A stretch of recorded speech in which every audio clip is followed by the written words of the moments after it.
This is Kenzi Hendley, and you're listening to Line for Line Podcast. I'm in love with the grind. I'm in love with the culture. Do this for the fam. Do this for Kenosha. You know I got you, Kenosha. If you got the vision, then come a little closer. Let's get it together. Line for line with the soldiers. I'm in love with the grind. I'm in love with the culture. Do this for the fam. Do this for Kenosha. Yeah, if you got the vision, then come a little closer. Let's go. Yeah, let's get it together. Line for line with the soldiers. You know I gotta talk to him. All right. And just like that, we're back on another episode of Line for Line. I have a very gracious young lady in the building, very talented young lady, athletic in the building. Go ahead and introduce yourself to the world. My name is Kenzi Hendley. I'm a senior, class 22 at Indian Trail, and I play basketball for the varsity team. Yes, ma'am. So before we get ready to get started, just tell us a little bit about you. Personally, outside of basketball, I'd say I'm a pretty goofy person. I'm a very likable person as well. And I'd say I'm probably one of more of the rare friends just because I'm more unique than other people in a good way. So I think if I'm friends with you, you're lucky to have me. Oh, my gosh. Yes, ma'am. So I'm lucky to have you on this episode, then. Oh, yeah. Okay, so let's give a round of applause for that. So just tell us a little bit about how old you were when you got a basketball first put in your hand. I believe I've had a basketball in my hand pretty much all my life, but I didn't start competitively playing until 7th grade. Oh, wow. Yeah. Nice. So a little late start. So before 7th grade, what type of sports did you play? I played softball, actually. Oh, nice. Do you still play softball now? I don't. What? Why'd you give up softball? Full-time basketball. Okay, nice. Basketball. I wanted to put my mind on that. Yeah. So just tell us a little bit about some things that you've endured playing basketball. Like, obviously, there's growth, there's maturity that comes with it. Just tell us a little bit about that. So when I first started, obviously, when we all start, we don't have that much talent, right? But going into high school, right around that time, 8th grade summer into freshman year, I ended up seeing a trainer. And he told me I had natural talent. Oh, wow. Which kind of, like, set me. I was like, ooh, natural talent. Like, I've never heard that from anybody. So it kind of made my mindset, like, hey, maybe I should focus on this more. And that's when I was like, I want to put the grind on. I don't work on the grind every day, which I wish I could. Like, that'd be, like, the best life ever. But I put as much work in as I can. Yes, ma'am. So ever since then, it's just been, like, crazy. And my coaches have even told me, like, previous coaches now too, like that I have natural talent. So it's like crazy. Like, I've never heard that much. Yes, ma'am. Keep up the good work. Thank you. So for those listeners at home who may not know, just tell us a little bit about the position that you do play. I play shooting guard and point guard. And how'd you get into those positions?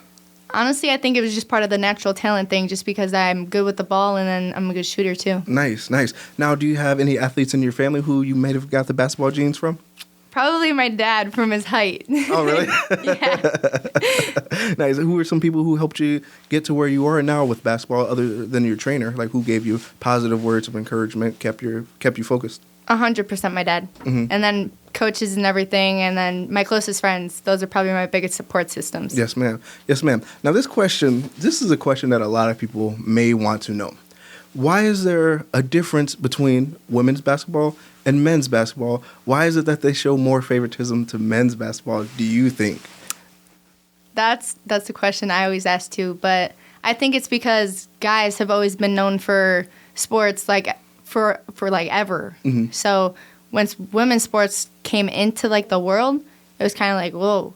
So I kind of think it's just people are more used to guy sports. But I think personally that some girl sports can be better than guy sports. Yeah, that's very true. There's actually some WNBA teams that can beat some of the NBA teams without a doubt. Oh, yeah. Without a doubt. Do you know who Kyrie Irving is? I do. Did you know that he donated a large portion of his salary to the WNBA? I do. How cool was that? That was awesome. Now, when people do things like that, does that give you, like, the thought process of, okay, they're going to start putting more respect on women's basketball? Definitely. Yeah? Yeah. And I know there's few supporters like LeBron supports the WNBA too. There's not as much as I feel like there should be, you know? Yes, ma'am. Now, is the WNBA a dream of yours? Inside, it's always been a dream. Always. When did that dream start? Probably my freshman year. Oh, wow. Yeah. Wow. Okay, so let's backtrack a little bit. Just tell us a little bit about what type of player it is that you are on the court, since we're talking about WNBA dreams and things like that. On the court, it's kind of hard to say because when I do get in, I do get it like, I guess a little, what would the word be? too excited, I guess, to be in. So sometimes I'll overdo myself or forget what I'm doing. But once I get my head in the game, it's kind of like I'm good passing, I'm good reading defense and all that. So I'm more of a team player than anything. So I like getting more team movement. Okay. Now, are you ready for your Instagram reel highlight moment? All right. So just tell us a little bit about a time where you may have not started the game, but you still coached your team from the sideline, and tell us a little bit how important that is, still being a voice and a figure on the sideline, even if you're not in the game. Okay, so I think it was 2 weeks ago maybe. We played Oak Creek. I didn't play at all, but that was my fault because I forgot my jersey. What? Yes. Oh, my God. I forgot my jersey, so that was on me, which was fine. I was a little upset about it at first, but I was like, it's a learning lesson. So next time, I won't do it. But from being on the sideline that whole game and just watching the team, we lost that game. But I could just see the emotion in everybody. And I think our team has a little habit of getting down on themselves, even if we're down by 1 point, which we can come back from. But since that game, we've worked a lot on that. So we played, our most recent game was against, I can't think now. Horlick. There we go. Here we go. And we blew them out of the park. Oh, wow. 85 to 33. Thanks to your coaching, right? From the sideline? Yeah. I played in that game, though. Oh, you did? Okay, you played. Okay, gotcha. But our intensity is there. We're a really good team. But I think from my perspective of not playing that game, it was kind of like a don't quit. We talked about it at halftime. Coach was like, whether we are winning or losing, don't quit. And I feel like we kind of quit on ourselves that game, which was kind of like an eye-opener to us, we can't do that. So from that point on, we haven't really quit. Yes, ma'am. So it's I feel like we've grown a lot from that. Sounds good. Which is awesome. Now just take us a little bit through the process of you guys are going to the locker room. Let's just say you guys are down a couple of points. What are some things you were saying to your teammates to keep them focused in the game? I pretty much just tell everybody to keep their heads in the game. Especially when it's a home game, I tell them this is our court. So we got to show them who's the king of town. Yes, ma'am. King, queens, Sounds good. But pretty much just positivity is the main thing. So pretty much any time that we're down, or if just one single player just is in their head, I'll be like, get your head back in the game. That's all we need. Yeah. And it's usually helpful. Yes, ma'am. Now, this is a two-part question here.